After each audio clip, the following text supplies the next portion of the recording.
ইচ্ছে করলেই তো বেলা অবধি বিছানায় পড়ে থাকা যায় না। ভোরবেলায় ঘুম ভেঙে যায়, আর ঘুম ভাঙতেই তো শয্যা কণ্টকী। ঘুম ভাঙতেই একবার ঘড়ির দিকে তাকালো শুভেন্দু, তারপর দেওয়ালে ঝোলানো ক্যালেন্ডারের দিকে। আজকের তারিখটার রং লাল। রংটা নাকি উজ্জ্বলতা আর আনন্দের প্রতীক, কিন্তু তাতে শুভেন্দুর কি? শুভেন্দুর কাছে রবি, সোম, বুধ, শনি সবগুলো বারেরই এক রং। সে রংটার নাম ধূসর। সপ্তাহের সব দিনগুলোরই এক স্বাদ। সে স্বাদের নাম হচ্ছে বিষাদ। শুভেন্দুর অকাল প্রৌঢ় অম্বলের রুগী দাদা সুখেন্দুর চোখেও যে সপ্তাহের 7টা দিন 7টা চেহারা নিয়ে দেখা দেয়, সেটা টের পায় শুভেন্দু দাদার মুখের চেহারা দেখে। সোমবারের সকালে সেই আবাল্য সংসারের জোয়াল টানা ক্লিষ্ট শীর্ণ মুখে যে অপরিসীম ক্লান্তির ছাপ পড়ে, সে ছাপটা কোন ফাঁকে ফিকে মারতে মারতে শনিবারের বিকেলে যেন অন্তর্হিত হয়ে যায়, আর রবিবারের সকালে আশ্চর্য অন্যরকম দেখায় সুখেন্দুকে। রবিবারে অম্বলের ভয় অগ্রাহ্য করে বার 3-4 চা খায় সুখেন্দু বউয়ের কাছে আবদারের জবরদস্তি করে করে। অকারণ 5বার রান্নাঘরের দরজায় ঘুরঘুর করে ছোট ছেলেটাকে খুনসুরি করে খেপায়, আর শুভেন্দুকে ছুটি দিয়ে নিজে বাজারের থলি হাতে করে বেরোয়। রবিবারে সুখেন্দুর মুখের রেখাগুলো যেন নমনীয় হয়ে ওঠে, বয়সটা যেন 2-4 বছর কম দেখায়। রবিবারে সুখেন্দুকে দেখলে বিশ্বাস করা শক্ত হয় না একদা সে সুপুরুষ ছিল। শুভেন্দুর রংহীন বিষাদ দিনগুলোর মধ্যে রবিবারটাই বুঝি আরও বিবর্ণ, আরও ধূসর। 7 দিনের মধ্যে বাকি 6টা দিন তবু দাদার ছেলে দুটোকে পড়া বলে দেবার একটা ডিউটি থাকে, আর থাকে গেরস্থের বাজারটা করে দেবার দায়িত্ব। রবিবার দিনটা শুভেন্দুর সম্পূর্ণ বেকার।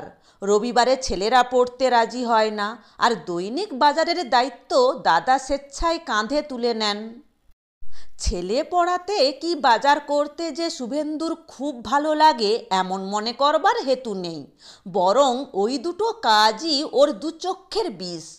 ভালো লাগে শুধু নিজেকে সংসারের একটু প্রয়োজনীয় মনে করতে পারা, নইলে প্রতি মুহূর্তেই তো লজ্জায় মাথা কাটা যাচ্ছে, কুণ্ঠায় মুখ তুলতে ইচ্ছে হচ্ছে না।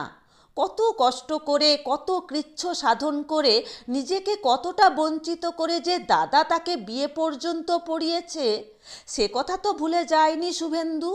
কিন্তু শুভেন্দু দাদাকে কি প্রতিদান দিতে পারছে? বিয়ে পাশ করার পরও এই 4 বছর ধরে দাদার অন্ন ধ্বংসাচ্ছে না, একটাও কাজ জোটাতে পারেনি শুভেন্দু এই 4 বছরে। অথচ আইএ ফেল সুখেন্দু কোন কাল থেকে চাকরি করছে। সে চাকরি খুব একটা বড় কিছু না হলেও চালিয়েও তো আসছে। মা বাপকে তো শুভেন্দুর ভালো করে মনেই পড়ে না, সব কিছুই দাদা। দাদাই তাকে হাতে করে মানুষ করেছে, আপ্রাণ চেষ্টায় লেখাপড়া শিখিয়েছে। খাওয়া পড়ার বেলায় নিজের স্ত্রী পুত্রের চাইতেও যতটা সম্ভব উত্তমাংশটুকু শুভেন্দুকে দিয়েছে। দাদার ঋণ শোধ হবার নয়, কিন্তু শুধু ঋণ শোধের মনোবৃত্তি তো নয় শুভেন্দুর, সে দাদার কষ্ট লাঘব করতে চায়। যে আশার স্বপ্ন বুকে ধরে সুখেন্দু না খেয়ে না পড়ে বিয়ে পাস করিয়েছে ভাইকে, সেই স্বপ্ন সফল করতে চায়। বেকারত্বের গ্লানি শুভেন্দুর নিজের মনের, নইলে তার অক্ষমতাকে ধিক্কার দিয়ে গ্লানি যোগান দেবার মতো কেউ নেই বাড়িতে। শুভেন্দুর বেকারত্বে অসহিষ্ণুতা তো দূরের কথা, এতটুকু আক্ষেপও কোনোদিন প্রকাশ করতে দেখা যায়নি সুখেন্দুকে। বরং দিনকাল যে কত খারাপ পড়েছে এবং ক্ষমতাবানেরা তো অসাধু, অসৎ আর হৃদয়হীন হয়ে পড়েছে, তারই নজির দেখিয়ে দেখিয়ে ভাইকে বুঝ দিতে চেষ্টা করে বেচারা। আর বৌদি, সে বেচারি তো নিপাট ভালো মানুষ। বেকার দেওরের সদাবিষণ্ণ মনকে সামান্যতম প্রফুল্ল করে তোলবার জন্যে তারও চেষ্টার ত্রুটি নেই। বুদ্ধি কম, রঙ্গকৌতুকের পদ্ধতিটা জোলো জোলো, কিন্তু ভালোবাসাটা তার জোলো নয়। বৌদিকে দেখলেই মায়া লাগে শুভেন্দুর। এই যেমন কাল রাত্রে শুভেন্দুর ঘরে খাবার জলটা রাখতে এসে বসে পড়ল বৌদি। তারপর বলল, যাক বাবা, একটা দিন অন্তত তোমার ছুটি, ভোরবেলায় আর কেউ এসে ঠেলা মারবে না। ও ঠাকুরপো, বাজারটা একটু তাড়াতাড়ি এনে দাও না ভাই, আলু টালু কিচ্ছু নেই, কাল যতক্ষণ প্রাণ চায় বিছানায় গড়াতে পারবে। বৌদির অনুভবের জগতে চরমতম আকাঙ্ক্ষার কিছু যদি থাকে সেটা হচ্ছে যতক্ষণ প্রাণ চায় বিছানায় গড়ানো। এছাড়া হবেই বা কি? আরাম আয়েস এ দুটো কথার বানানি কি কোনো দিন চোখে দেখেছে সে? শেষ রাত্রে বিছানা ছেড়ে ওঠে, মাঝরাত্রে ঘুমে পাথর চোখে সে বিছানায় গিয়ে পড়ে। জ্বর হলে পর্যন্ত যতক্ষণ প্রাণ চায় বিছানায় পড়ে থাকতে পায় না।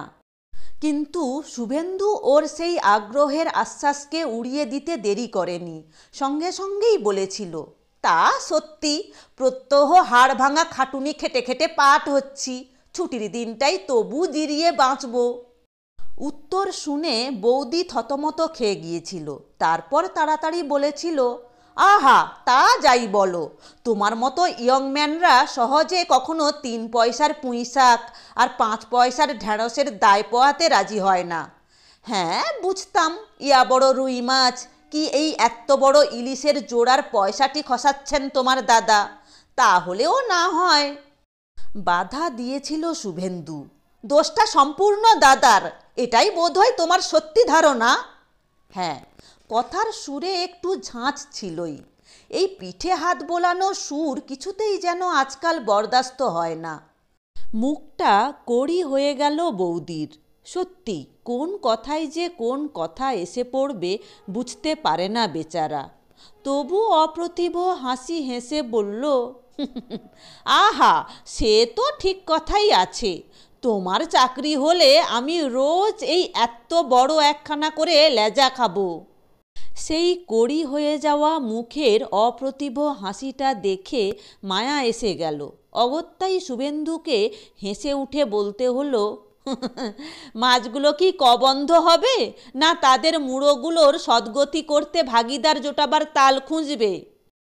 আজও হঠাৎ ক্যালেন্ডারের লাল তারিখটার দিকে তাকিয়ে কেন কে জানে হেসে উঠল শুভেন্দু। তারপর আর একবার পাশ ফিরে শুলো। আচ্ছা, আবার কি ঘুমিয়েই পড়েছিল শুভেন্দু? নইলে ওকে অমন হৈ হৈ করে ঘুম ভাঙাতে হলো কেন? ভাঙালো অবশ্য বাড়ির কেউ নয়, হৈ হৈ করছে পুলিন, শুভেন্দুর স্কুলের বন্ধু পুলিন দাস। স্কুল কলেজের বন্ধুদের সঙ্গে দেখা সাক্ষাৎ কমই হয়, কে কোথায় ছিটকে গেছে। তবে পুলিন কাছেই থাকে বলে মাঝে মাঝে দেখতে পায় তাকে শুভেন্দু। বেশ দামি দামি স্যুট পরে একখানা মোটর বাইক হাঁকিয়ে যখন তখন রাস্তায় তৎপর হয়ে ছুটোছুটি করে বেড়ায়। আইয়ে ফেল করে পুলিন যে কি এমন কাজ করে বেড়াচ্ছে বুঝতে পারে না শুভেন্দু। লজ্জায় জিজ্ঞেস করতেও পারে না, বরং রাস্তায় ওর ওই বীর মূর্তি দেখলেই চোখাচোখি হবার ভয়ে পাশ কাটায়। কিন্তু আজ আর পাশ কাটাবার জো নেই, পাশেই এসে বসেছে পুলিন। বাল্যবন্ধুর অন্তরঙ্গ কণ্ঠে সম্ভাষণ করছে। কি রে, কি ব্যাপার, এখনো ঘুমোচ্ছিস মানে? তুই আবার এমন কুম্ভকর্ণ হলি কবে থেকে? শুভেন্দু ধীরে সুস্থে বলে, তুমি বা এমন হামলাদার হয়ে উঠলে কবে থেকে? স্বপ্নের ঘোরে ভাবতে চেষ্টা করছিলাম বাড়িতে ডাকাত পড়লো না বোমাই পড়লো। স্বপ্নের ঘোর? বেলা 8টায় স্বপ্নের ঘোর? তা ভালো। হেসে ওঠে পুলিন। শুভেন্দু আরও ধীরে সুস্থে বলে, কিন্তু ব্যাপার কি? পুলিন আসল কথা পারে। আজ আমার ওখানে যেতে হবে ভাই, খেতেও হবে। শুভেন্দুর ভুরু কুঁচকে আসে। হঠাৎ নেমন্তন্ন? তা লাল কালির চিঠি কই? এই দেখ, পুলিন হেসে ওঠে, তুই কি ভাবছিস বিয়ের নেমন্তন্ন করতে এসেছি? সেটা কি এত তুচ্ছভাবে হবে? বিয়ে নয়, বিয়ে নয়, বিলেত। পুলিনের যেন পণ এক ঝোঁকে বলে শেষ করে ফেলবে না, রসিয়ে রসিয়ে বলবে, বিলেত? শুধু এইটুকুই বলতে পারে শুভেন্দু। পুলিন অমায়িক হাসি হেসে বলে, হ্যাঁ ভাই, এ পোড়া দেশে তো কিচ্ছু করে উঠতে পারলাম না, তাই ও দেশটায় একবার ঢুঁ মেরে আসতে যাচ্ছি। আসছে 19 তারিখে যাত্রা। শুভেন্দু কষ্টে জিভের তিক্ততা জিভের নিচে রেখে বলে, ও বিলেত যাচ্ছ? তা নেমন্তন্নটা কিসের, ফেয়ারওয়েলের নাকি? পুলিন লাজুক লাজুক হাসি হেসে বলে, আর বলিস কেন, দাদার কাণ্ড। কারুর ভাই যেন আর বিলেত যায় না, উনি তাই ভাইয়ের বিলেত যাবার ছুতোয় বাড়িতে জলসা দেবেন, বিশ্বশুদ্ধ লোককে নেমন্তন্ন করে খাওয়াবেন, যত সব। শুভেন্দু কঠিন হাসি হেসে বলে, পয়সা থাকলে লাখ টাকা খরচ করে বেড়ালের বিয়ে দেবার গল্পটা তো আর বানানো নয়। তা কি পড়তে যাচ্ছ? পুলিন উঠে পড়ে তাচ্ছিল্য ভরে বলে, দূর, পড়ার ছাই, ওই পড়ার ছুতো আর কি। নাম একটা লেখাতে হয়েছে বটে, দাদার খেয়াল বলে, তবু একটু পালিশ হয়ে যায়। আচ্ছা ভাই, তাহলে ও বেলা যেও নিশ্চয়। পুলিন ঘর থেকে বেরিয়ে পড়ে, তবু শুভেন্দু মুখ ফসকেই বোধহয় বলে ফেলে, কোনো রকম স্কলারশিপ জোগাড় করেছো নাকি? মনের মধ্যে আসার একটা ক্ষীণ আশ্বাস, যদি ফাটা কপাল হঠাৎ কোনো সূত্রে, কিন্তু সঙ্গে সঙ্গে আশায় ছাই ফেলে দেয় পুলিন। হেসে উঠে বলে, পাগল, দিচ্ছে কে? বিদ্যে তো জানোই ভাই, কেন আর লজ্জা দিচ্ছ? সমস্তই দাদার স্কন্ধে, তা আমার আর দোষ কি বলো? তিনি নিজেই যখন খাল কেটে কুমির আনছেন।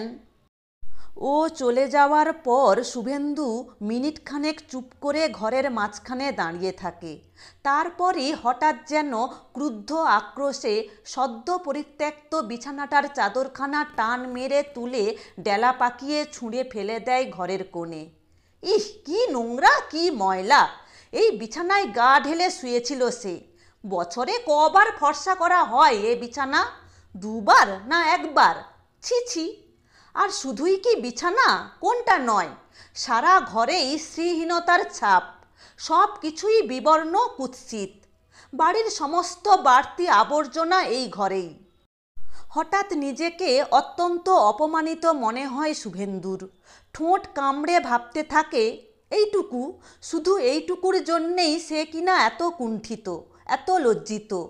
একটা ময়লা বিছানা, দুবেলা দুমুঠো ভাত, আর অপরের পুরনো বই চেয়ে চিনতে পড়ে নেওয়া, এর জন্যে আর দাদার উপর কৃতজ্ঞতার অন্ত নেই তার? কি বোকা শুভেন্দু, কি মুখ্যু! শুভেন্দুর মনে হতে লাগলো এত দিন ধরে দাদা যেন ওকে ঠকিয়ে কৃতজ্ঞতা আদায় করে এসেছে।